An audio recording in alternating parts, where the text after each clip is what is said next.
first qualification to the World Cup.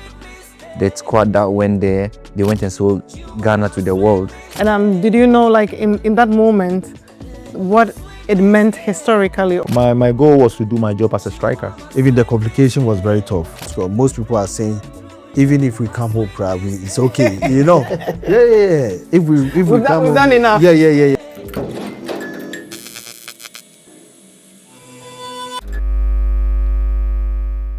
So there's a thing that happens on this continent every few years. A team carries all of us, not their country, but all of us. And for a very long time, that team was the Black Stars of Ghana. I have Asamoah Gyan in the house. I have Abdul Majeed Waris as well as Prince of Goals, Prince Tagoe. Gyan, I'll start with you. When did you first understand that you were not only playing for Ghana? For me, I would say when I became an international player. When you say international player, talking about playing qualifiers and going to tournaments like the AFCON and the World, you know, you showcase your talent to the whole continent. You know, that was where I realized, and also my consistency in terms of goal scoring. Anytime we go. I just do my job. I create that atmosphere for people to see, or for people to know who I am. You know, so I think all these things brought my name into the whole world. Yeah. And in 2006 World Cup, which was the first time Ghana went to the World Cup. So for them, or for the team, it was like a big moment for them. Take us back. What did it mean, not just to the squad, but to the people who had waited a lifetime to set or to see the Black Stars on that stage? I think qualifying to the World Cup was a dream come true for the whole of Ghana. And I think that time was when you can see a lot of female getting into the game well. You know, those times you didn't get a lot of females supporting football. It made everybody understood what football is. People didn't understand what the World Cup is. So we went to the 2006 World Cup. You know, so going there was like a dream come true, and then bringing people together in terms of the nation like Ghana. People came to understand what the football is about. Walking out for the first World Cup match, did it feel real? Like, what was going through your mind? Did it feel real that, wow, we are finally doing this? Yes, it felt real, because I remember our first game against Italy, when we were going outside for the warm-up. You know, I entered and I saw the whole stadium with a blue shirt, like the fans, everybody like blue. And you can see a portion of Ghanaian supporters over there. The whole place was blue. And I said to myself, this is football, because we've been seeing World Cup, I've been dreaming World Cup, till it came to reality. You know, during the first game, entering the field and then see all these fans around. That was how I felt. You know, I felt the reality of the World Cup. And Waris, he was at the World Cup. You were not at the World Cup, but I'm sure you watched the World Cup. What was it like 2006? What were you doing? What was it like for you? And what did it mean to you even to see Ghana go to that World Cup? I think when we speak about the World Cup, is something that is very massive, and then we are talking about the whole world. So imagine how many countries that we have in the world, and then Ghana qualify for the World Cup. Even just taking part of the Ghana national team taking part of even just the AFCON, you can see I was already a big fan of the national team. And then for them to qualify and then be in this stage of the highest competition in the tournament, I think is something every Ghanaian was proud of himself. I think they put the Ghana out there. They sold Ghana to the world, and then I think everyone bought it. Where were you? Where were you in 2006? And what were you doing? I don't know. I hope maybe I was still in college. Maybe I was still in college. No, what was that? 2006. Yeah. You know, he was trying to run away from the question. 2006. Well, where did you watch the matches? Where were you? Can you ask Mr. Google? because he knows everything. I can't even remember myself. Well, that was really smart. No, 2006. Maybe I was still in Tamale. Tamale. Yes. Because 2008, you came from Tamale to watch in 2008. Yes. So that one I was in Right to Dream. Oh, so yes. Right to Dream brought us. Yes, yes. So it's either I was in the Academy. 2006. Yeah. Because I went to UK in 2008. You see, now he's coming to give us all. No. So I was in the Yeah. academy. Yeah. So I was in Right to Dream. Okay, but I'm sure like when obviously they will put on TV for the academy team to watch and all that. But Prince, 2006, what were you doing? I think after the Nations Cup that we were not able to call it, like we're not able to Yeah. go far. If you could remember, I was the sole local player to join the national team. Yeah, but since we couldn't go far and most of our key players were having injuries, I think Asamoah even wasn't around. So we couldn't go far. So they said I'm immature. So I mean they have to replace me with Frimpong from Denmark. Yeah, because I mean I play his junior team, so it's Bimpong. Yeah, Razak Bimpong, yeah. So I wasn't able to join the national team to the 206 But World you Cup. So watched it. Yeah, I watched it. I watched it at home. And the experience for you, I think, was. I was happy because my colleague was playing and he scored too. So I mean, it was a joy, and I was like, this shows that I have to work hard so that the next coming World Cup I have to be there. And you were there. Yeah. Yeah. But Jan, you scored Ghana's first ever World Cup goal against Czech Republic. What do you remember of that goal? Yes. The whole thing. I prophesied about that goal. I told my brother I was going to score. You should tell Ghanaians when he gets to Ghana, you should grant an interview and tell Ghanaians I said I'm going to score. I was so confident in myself. I didn't know what came over me. We were in a room and I just said it. But I didn't know the goal was going to come that early. But I felt it in my spirit that I can get a goal. And did you know, like in that moment, what it meant historically, or maybe you had to finish the match later to process all that? Yes, in the game, the passion, the focus, the concentration, and everything. I didn't think about anything. My goal was to do my job as a striker. But after the game, we won convincingly. We played the best game, against number 5 team in the world at that time, this Czech Republic. So coming home, and at that age, I was so proud of myself. My family was proud of me. Everybody was calling me. I was on top of the world. Baby jet. They keep calling. They keep calling. Phones are calling. Yes, it was a great experience. Sometimes I didn't sleep the whole night. I was just picturing how the goal came about, how I scored, what people will be thinking, what will be going on back home. Because Ghana was expecting a win. We had lost 2-0 in the first game. People were expecting us to go out. They thought it was done, and Czech Republic had their golden generation at that time with Rosicky, Kola, Peter Cech, and those times. So me being part of that team that won in that game, it was amazing. It was an amazing feeling.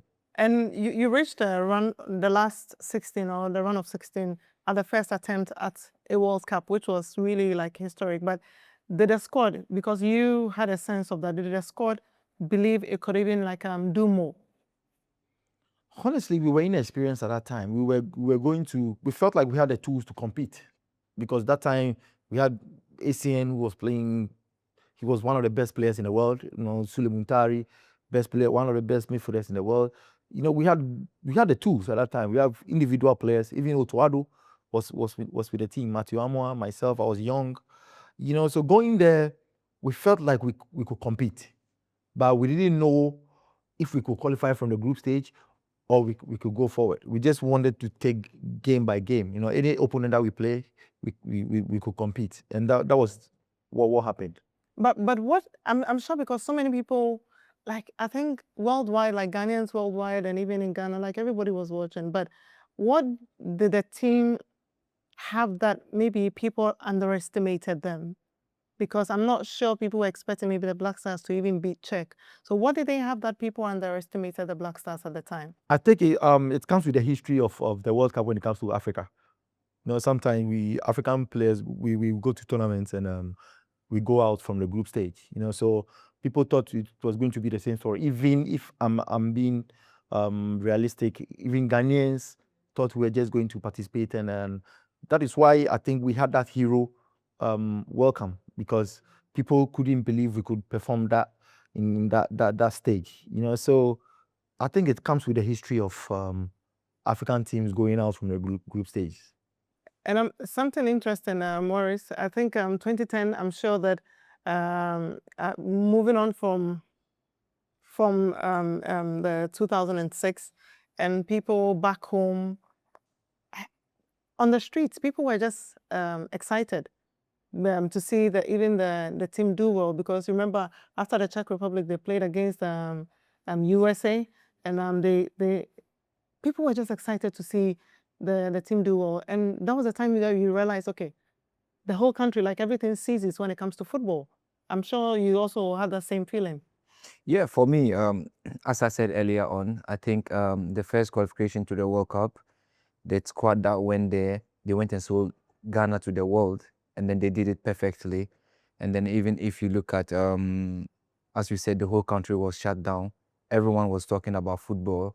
The whole world was actually talking about football as well. And then not only football, but they were discussing Ghana, how we came into our first tournament, and then what we did, and then all the credit goes to the people who qualify, who went there to sold Ghana to the world. And then for we, those who are the young ones, we're very proud of ourselves coming from Ghana, because now everyone was talking about Ghana, and then this create more opportunities for Ghanaians, and then this create like into a lot of different things. And then this is what happen when a country goes into like this kind of tournament, and then they do very well.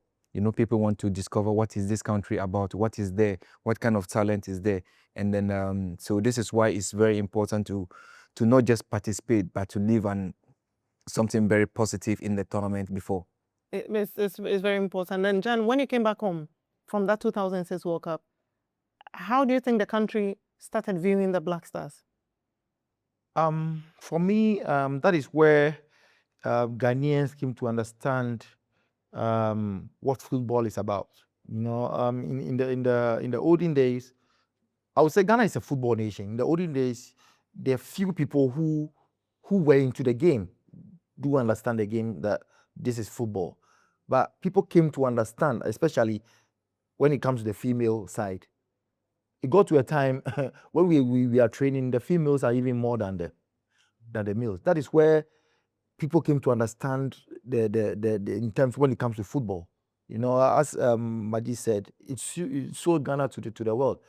It got to a time, even when I was in Cologne, in Germany, people didn't know Ghana till we came to the World Cup.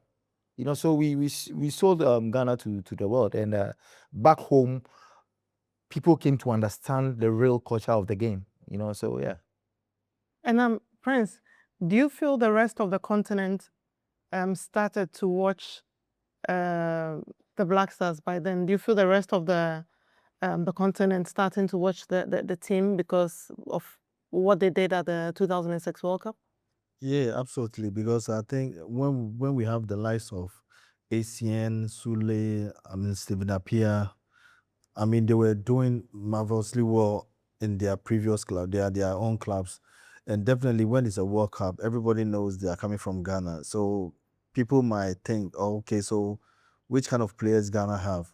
So surprisingly, what we did in our performance, made it loud that we have talent and we are very good and we are supposed to be there. And we were there to, get a result, not just to participate. And I think that was why attention came on us. And we were able to sell our country to very well. We got 2206. Even the complication was very tough. You get me? So for them to go and, even win one game was even enough. If you could remember, when we won that game, when Asamoah Gyan scored, most people are saying, even if we come home proud, it's okay. Yeah. If we come we've home, done enough. Yeah. Because Enough is enough. They were not expecting it. So I think, the beginning of the World Cup, I think 206 gave some of us the energy to work hard, to be part of the team. Yeah, because the team now looks very attractive. Yeah. Aside the pecs, the Prince is always thinking about, the pets when it comes to playing for the national team. But now, coming down to 2010, which someone will say that 2010, the World Cup was coming to Africa for the very first time. And the rest of the continent, like everyone was buzzing. One by one, like the African teams were going out. They came to the tournament, they were going out until only Ghana were left like in the competition. Suddenly, you are not a Ghanaian anymore. Like you are an African, like you're representing the rest of the continent. So it wasn't Ghana, it was, I think, now at some point they were like Bagana. I remember like on TV in South Africa, they were asking people to go out in Black Stars colors, like South Africans to go out in Black Stars colors. I'll never forget that. But John, what did that feel like to carry the rest of the continent on your shoulders? For me, I would say 2010 World Cup in South Africa was my best World Cup. Not talking about the performance or anything, but it was hosted for the first time in Africa. And if you could see the atmosphere, the vuvuzela, the football culture, the whole of the continent was involved. So going there, it was my best World Cup. And then the support we had from the South Africans, from the other countries who came to support, the preparation and everything. And talking about the team we had at that time, I always talk about that 2010 team. That was my best camps I've ever been. You see, we had young players from the under 20 who could compete. The whole world. When they are playing, you might not even see the under 20. I remember we had a last training game in camp against the senior players, and the way they were beating the senior players like 6-0, like it was crazy. So going there, the atmosphere, the enthusiasm, everything was on point. So no wonder we had a great tournament. For me, 2010 in South Africa was my favorite World Cup among all the World Cups. And I'm not just it being your favorite as well, but your goals also carried through, or Ghana through to the stages, and the penalty against Serbia, the goal against Australia, the strike against USA in the last 16. Which one stays with you? For me, it's all about the timing. People will say the goal against America, because of the time, it was extra time and everything. Not forgetting the first goal against Serbia, the penalty shootout. Like we had a penalty at that time. And I remember the goalkeeper came to me, he walked through to me and he said, if you put it on my right side, I will take it. So when he told me, my mind was to put it at his right side. So I was more confused. And that time, it was our first game, and Ghana needed that win, 3 points, to go to the next stage, to go to prepare for the next game. So when he told me that, I was like, hey, what do I do? What is gonna happen? So I just gathered courage and I put it at where he told me, on his right side. So he went the other way, and then the whole stadium there was pressure. The goal against America was one of my best goals, in terms of timing, how the goal came. I was heckled, I didn't go down. I was able to have my composure, shoot. But people have forgotten the first game against Serbia, how the pressure mounted, so yes. And I think to chip in with the goalkeeper, he was my goalkeeper. So when he said he should put it here, I know he would have saved it, because he was very good, because he was my goalkeeper in Partizan. So I know him very well. Yeah, that was why that game we took it very personal, because I was also tormenting them a little. So what Asamoah Gyan said was very true. If he had not been having that courage that we've not scored and we need that 3 points, I mean, he could have saved the goal. And you were part of the team and contributing like even your quota to it. In those nights, especially when you're not even in the starting 11 and you're sitting on the bench, you have a fair idea of how it feels like, the best picture in terms of the stadium, how people are reacting. On the night of these football matches, the noise, the vuvuzela, and the continent also behind every African team that played at the time. From where you were sitting, if you are not on the side, how did it feel like in those nights? It's actually two feelings, because when you're on the field, within your spirit, you know it is only you and God and the ball. You don't, yeah, you don't even remember your family. Trust me, when you're on the field, it's between you and your God. But when you're at the bench, it gives you another different feeling. I mean, you hoping that we might win, or if I come in, what am I going to do? Look at these fans. So it's two different feelings. I don't know about any other, but I know it's two You are different feelings. feeling Because the double emotions. Yeah. normally after every game, before I remember I have a family.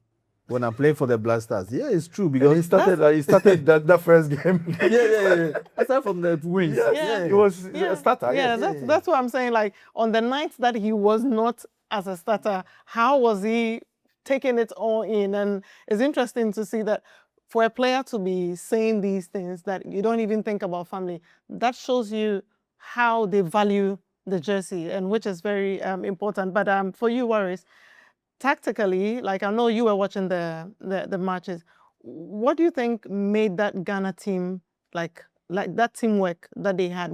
How did that work for Ghana? For me, I would say the team spirit. You can see, the two of them, they are still here. They had a great relationship among themselves, which you can still see till today. You can still see like Asamoah Gyan is here. He's talking about Michael Essien. He's talking about Muntari. So I feel like this is very important. The kind of relationship that you create with your team, I think it can actually go very far, because as I mentioned before, sometimes when you are a striker, when you go to a team or when you are playing a country, you look for someone who can help you to score goals. And then if you see Asamoah Gyan, all the people that he speaks about is about Muntari, it's about Kojal Asamoah. The creators. So you can actually see these are people that help him to score a lot of goals. And I think this is what helps them to go very far. The team spirit, the determination, the high spirit, I will always say. And then, one thing about Africans is like we have this high belief. Once we click together, we have this high belief we can achieve anything. And John, we'll come back to these matches. The Serbia match, you've spoken about it, and it was like, back to back, these matches were ongoing, and some African teams were falling off and all that. Tell me, when did you first feel the weight of the whole continent? Was it maybe a moment, or like in a match, or maybe the feeling on the streets of South Africa? When did you feel like the weight of a whole continent is on the Black Stars? I think in 2010 when we qualified, when we qualified from the group stage, because even then, after the game against Germany, we were still waiting on the field to hear the scores of Serbia playing Australia. So it came, and then I think Serbia had a goal or something, so we had to go through. So when we went through, we had to just focus on other African continent, because we were supporting the African countries, of course. So when everybody was out, we saw ourselves only in the World Cup. So on the hotel, people from different countries will say, our hopes is on you. You have to make sure you make Africa proud. So everybody was on the Black Stars. So going to our rooms after our jokes and everything, when you go to the room, you feel that pressure that we are going to represent the whole of Africa, not only Ghana, the whole of Africa, because Ghana is the only thing left. So that was how we felt that pressure. Yes. And Prince, the pressure that Jan is talking about, do you think that did it lift you as in the team, or did it sit heavy on the Black Stars? I think from the beginning of the journey, and even from the first game, like the senior players, I mean, Essien, Sule, Asamoah, John Pente, John Mensah, we had a talk. And our determination is to even go far than where we got to. So when we qualified from the group stage, we felt like we are getting closer to our dream. So the pressure was there, but it was a pressure with joy and hard work that we know we have to, pursue to achieve. So I think it was a good moment when we got to that stage. We were aiming to go far, but it was just unfortunately. So I think the pressure was there, but it came with mixed feeling because we were happy that we are getting closer to our dream. At the end of the day, too, the pressure was there, how to go about it and to win. And I'm going to put the spotlight on both of you now. Then I'll come back to Waris. Soccer City, and I'm sure when I say Soccer City, so many things comes to Asamoah Gyan's mind. The night that so many things like turned upside down. And Gyan, I'm going to let you take this one at your own pace and how you feel like answering it. The last minutes of the extra time, so many things happen, and it happened like really fast. The handball on the line, in that moment before the penalty, what did you feel?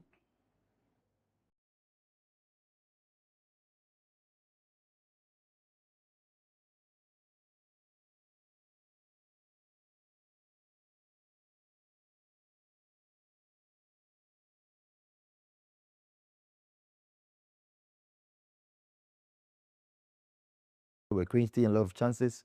We were doing a lot till the penalty came.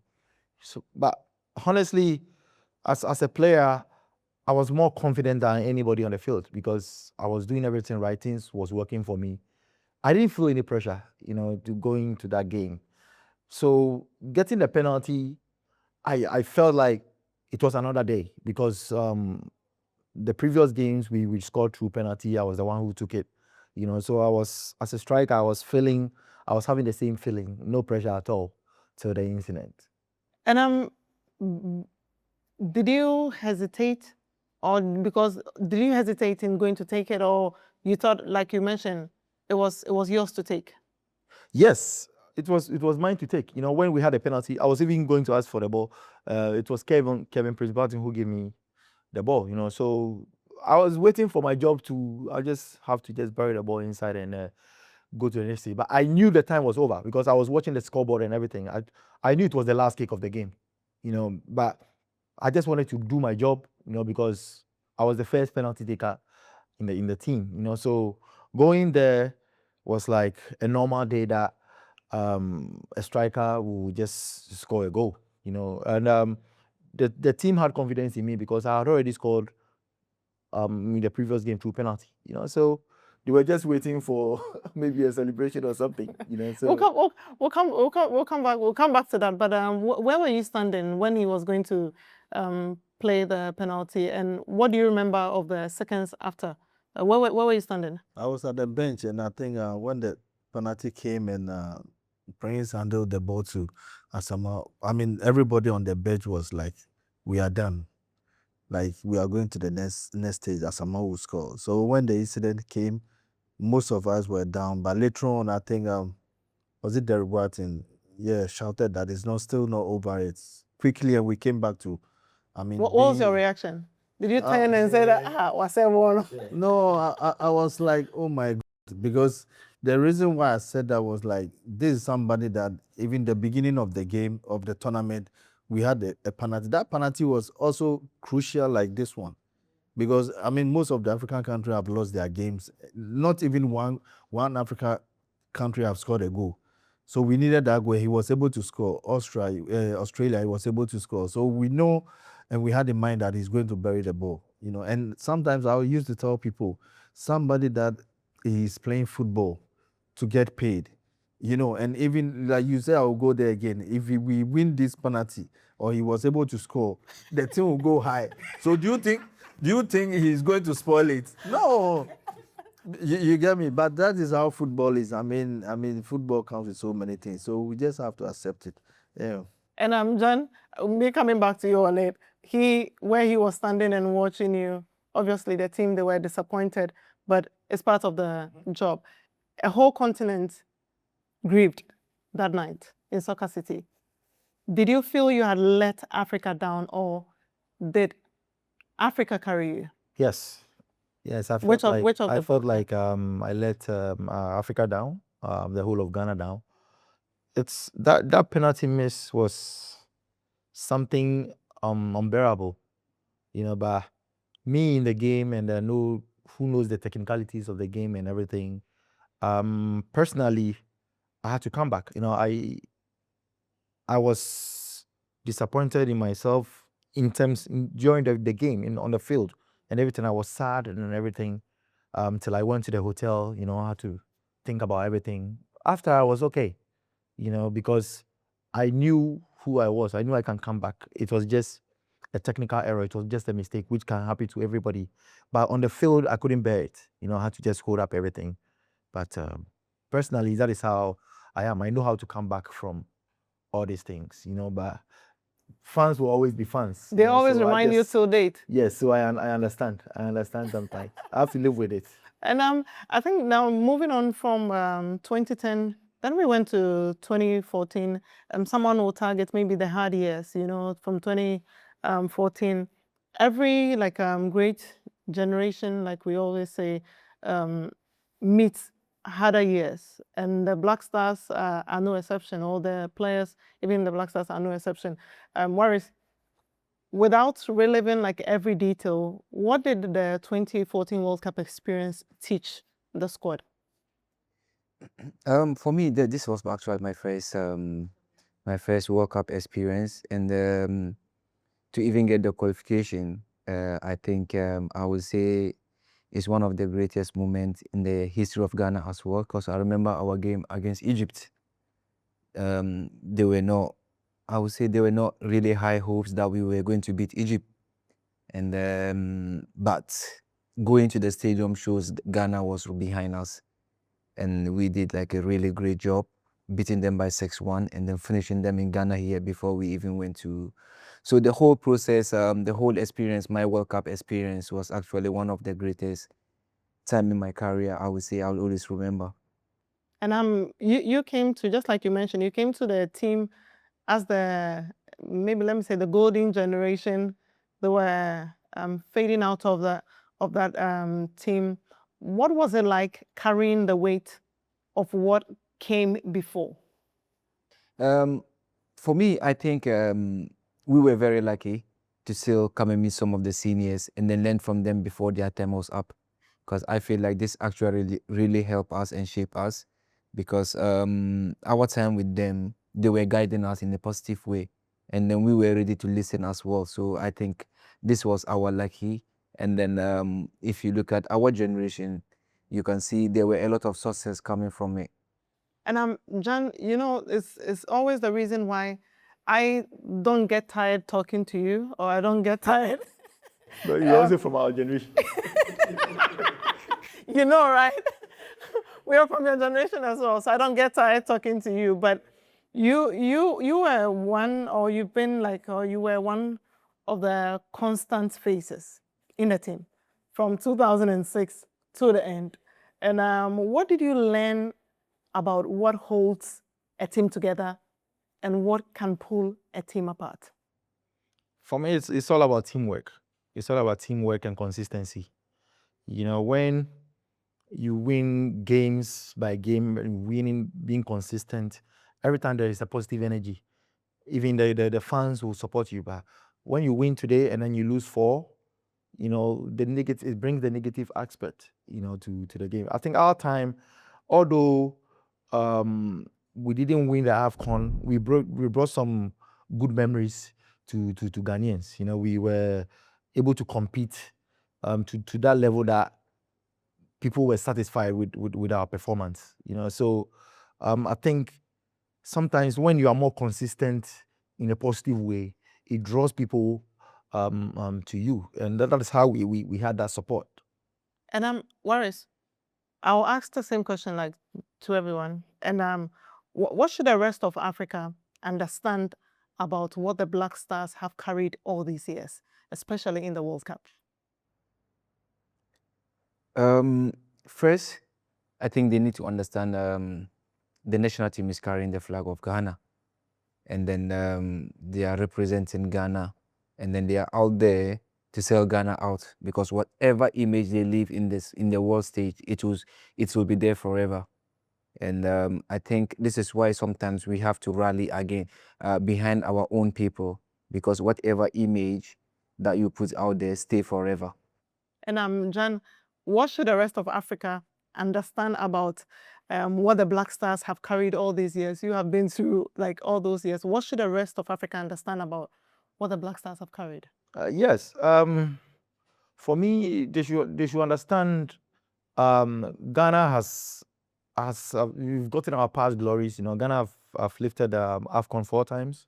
You know, we look up to some people before we got to where we are. You know, so when you see the records or the culture of Ghana or the generations that the caliber of players that Ghana have had with all these years, we should know that Ghana is a football nation, and people shouldn't forget that. People shouldn't forget that. We should just keep supporting the country. And I want the whole Africa to just understand that Ghana is a football nation. And Prince, interesting point there made by Asamoah, but what would it mean, not just to Ghana, but to Africa, for the Black Stars to climb on top again? I think it means a lot because, I mean, looking at our struggle, I mean, what we have achieved, and we going to even the first World Cup like underdogs, but we're able to prove that, I mean, we have the talents and we can do it. It's a plus to, I mean, the country. So I know most of the countries at that time were looking up to us. That's why even the previous World Cups that has happened, some African countries are trying to also pull their weight. I think it's because of what we have proven that, I mean, we can do it. So, I mean, they are also learning from us, which is very good. So we just need to prove our point and make sure that, I mean, we are always at the top.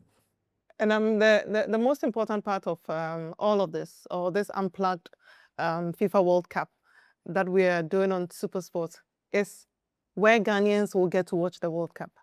And it's extremely important, and Asamoah will tell you why it's important. We won't say too much, but Asamoah will tell you why it's important. Asa, why should Ghanaians watch the World Cup on SuperSport?